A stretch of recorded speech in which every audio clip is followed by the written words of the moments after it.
Ga ik terug naar de takenlijst, dan zie je hier alle taken.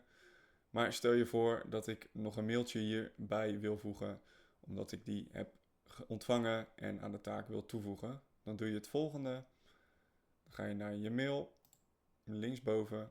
Nou, je zag hier nog die 2 berichten. En deze mail wil ik bijvoorbeeld ook toevoegen. Dan klik ik met de rechtermuisknop erop en dan kies ik voor kopiëren. Dan ga ik terug naar de takenlijst. Het gaat om deze taak. Dubbelklik. En dan zeg ik hier een rechtermuisknop en dan kies ik voor plakken. Nou, en dan zie je nu dat het mailtje erbij is gekomen. Kies ik voor opslaan en sluiten. En stel dat ik hem weer open.